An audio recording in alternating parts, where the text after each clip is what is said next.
धर्म और अध्यात्म में क्या अंतर है? बहुत प्यारा प्रश्न है।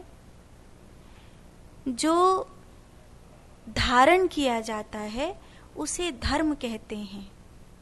जीवन शैली, जैसे सनातन धर्म ने संसार को जीने की एक पद्धति दी, इसलिए दुनिया में एक ही धर्म है जिसे सनातन धर्म कहते हैं।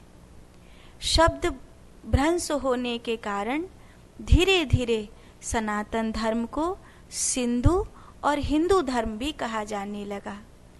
लेकिन फिर धीरे धीरे कुछ लोग आए जो विद्रोही परंपरा के थे। उन विद्रोही परंपरा के लोगों ने अपने जीने की एक मनमानी स्थिति पैदा करी कि मुझे जब जगना है मैं जब ही जगूंगा, मुझे जो खाना है मैं वही खाऊंगा, मुझे जैसे रहना है मैं वैसे रहूंगा। कई लोग कहते हैं हिंदू धर्म में किसी का अंतिम संस्कार होता है, उसके लिए पिंडा पानी भरा जाता है, तब आत्मा मुक्त होती है। तो अमेरिका आदि यूरोप देशों में तो किसी का पिंडा पानी भरा नहीं जाता, किसी के लिए श्राद्ध किया नहीं जाता, तो क्या वहां की आत्माएं मुक्त नहीं होती होंगी? दो चीजें हैं समझने की। एक तो ये है कि वही आत्मा पिंडा पानी मांग सकती है जो आत्मा किसी दूसरी आत्मा से कनेक्टिविटी फील करती है। अन्य जो यूरोप आदि देश हैं उनमें कितने लोग हैं जो अपने परिवार के प्रति इतना डीप कनेक्शन महसूस करते हैं जितना डीप कनेक्शन हिंदू धर्म के लोग अपने परिवार से महसूस करते हैं। अगर वहाँ किसी का झगड़ा हो जाएगा तो वो तुरंत व्यक्ति एक दूसरे से अलग हो जाएंगे। बेटा अलग रहेगा, माँ बाप अलग रहेंगे, माँ की कितनी शादी हो चुकी होंगी, पिता की कितनी शादी हो चुकी होंगी, कोई मतलब ये नहीं होता है। लेकिन हिंदू धर्म क्या है, 50-60 बरस तक दोनों अम्मा बाबा एक साथ हैं, अपने परिवार को एक बगिया की तरह खिलते हुए देख रहे हैं, नाती पोते आने वाली पीढ़ी को देख देख कर खुश हो रहे हैं, उनके लिए हर चीज़ बता रहे हैं। जीवन किससे तुम्हारा सुरक्षित रहे, जीवन किससे तुम्हारा शुद्ध पवित्र रहे, जीवन किससे तुम्हारा खुशहाल रहे, तुम जियो औरों को जीने दो, ऐसी बात सिखा रहे हैं। अगर कहीं लड़ाई हो भी गई, खटपट हो भी गई, तो ठीक है जी, आपको हमारे साथ नहीं रहना तो मत रहिए, लेकिन हृदय नहीं दूर होगा। शरीर फिर भी दूर हो जाएंगे, हृदय नहीं दूर होगा। ये चीज, इतना डीप कनेक्शन परिवार के प्रति आपको अन्य कहीं पश्चिमी देशों में नहीं मिलेगा।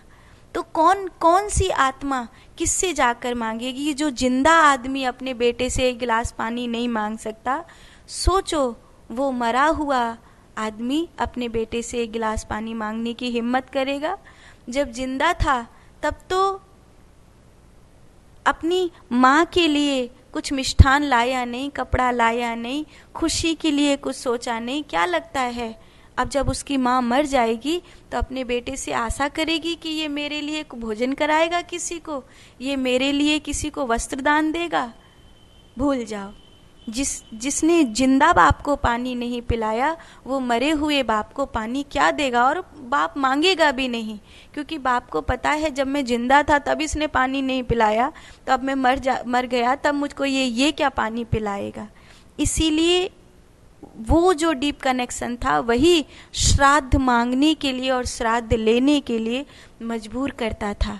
कहीं ना कहीं आज भी भारत में वही कनेक्शन मजबूर करता है कि मेरा बेटा मुझको पानी देगा, मेरा बेटा मेरे लिए श्राद्ध करेगा।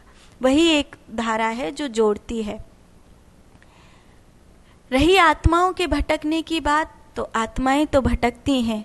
आप मुसलमानों में देख लो, वो लोग भी शैतानों को शांत करते हैं। ईसाइयों में देख लो, ढेर पादरी शैतानों को शांत करने के लिए उपाय करते रहते हैं। चंगाई आ रही है, शैतान जा रहा है, शैतान जा रहा है, शैतान जा रहा है। जिसको हम पितृ बोलते हैं उसको वो शैतान बोलते हैं कि शैतान भगाओ, शैतान भगाओ, शैतान भगाओ। मनमुखी जीवन जिया, इसीलिए उन्होंने अपने पूर्वजों को शैतान कहा। हमने किसी के अंडर रहकर जीवन जिया, हमने किसी के वरद हस्त के नीचे रहकर जीवन जिया, इसलिए हम उन्हें पितृ बोलते हैं, हम उन्हें अतृप्त आत्मा बोलते हैं। इसीलिए ऐसा अंतर है दोनों में। तो धर्म क्या है? जिसको धारण किया जाता है। तो जब कोई विद्रोही हो गया कि हम तो मनमुखी जीवन जिएंगे, तो वो क्या हुआ? वो एक तरह से यहूदियों का, ईसाइयों का एक अलग से बन गया। बोले ये हमारा धर्म है जिसमें हम मनमुखी जीते हैं, हम हिंदुओं की उसको नहीं कॉपी करते। हालांकि उन्होंने भी हिंदुओं की कुछ चीज़ें ली है, क्योंकि जीवन जीने की, मनुष्य जीवन को अगर साधना है तो वो चीज़ें साधनी ही पड़ेंगी जो सनातन धर्म ने दी हैं, जो हिंदू धर्म ने युगों युगों से दी है। फिर आया 1400 साढ़े 1400 वर्ष पहले मुस्लिम धर्म। उन्होंने क्या किया कि ये धारण करने योग्य सभ्यता हमें स्वीकार नहीं, हमें उल्टा करना है। तो अगर ये लोग काले कपड़े को बुरा कहते हैं तो हम काला ही स्त्री को पहनाएंगे। अगर ये लोग कहते हैं कि उन्होंने कहा हिंदुओं ने कि विधवा स्त्री सफ़ेद पहनेगी, तो ईसाइयों ने कहा हम उल्टा करेंगे, हमारे यहाँ शादी पे लड़की सफ़ेद पहनेगी। एक को देखकर दूसरे ने अपने आप को अलग करने की कोशिश करी। एक मौलवी साहब एक के घर में दूध फट गया, तो पत्नी बेगम पूछने लगी कि क्या करूं, दूध फट गया है। तो उसने, मौलवी ने कहा कि बगल में एक हिंदू का घर है, उसके जाके देख, अगर वो लोग फेंक देते हो तो तू लो रख ले, अगर वो लोग रख लेते हो तो तू फेंक दे।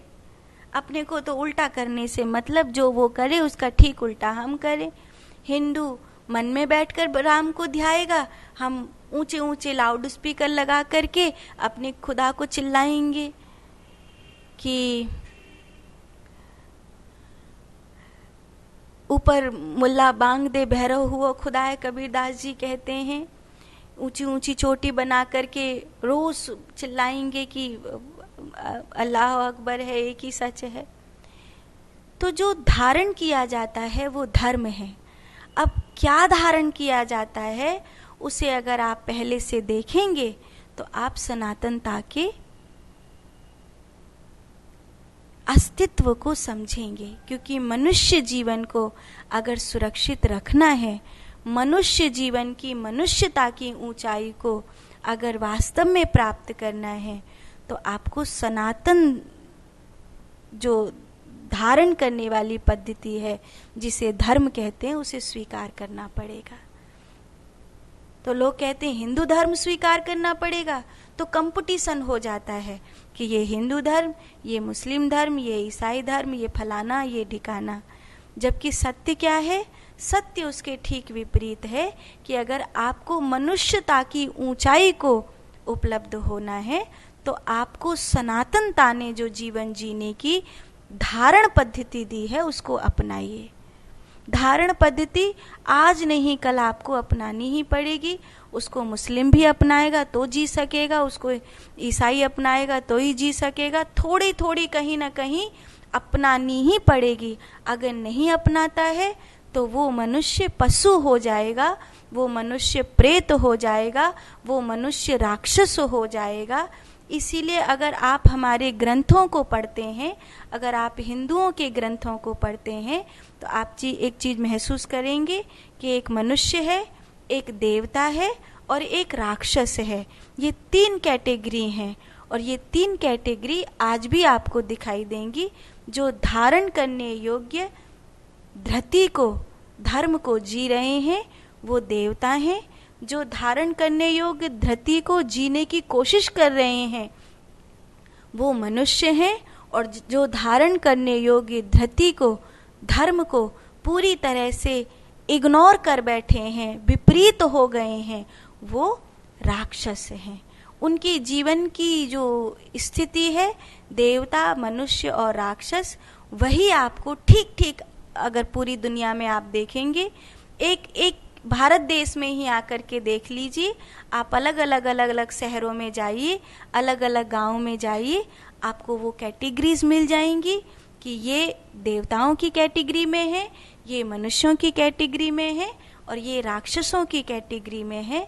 तो जो धर्म को पूरी तरह से धारण कर चुका है वो देवत्व, जो धर्म को धारण करने के लिए प्रयासरत है वो मनुष्य, और जो धर्म को धारण करने के लिए पूरी तरह से विद्रोही हो गया है वो असुर। बस यही एक परिभाषा है। इस परिभाषा को ठीक ठीक न समझने के कारण लोग नाना प्रकार से भटकते हैं।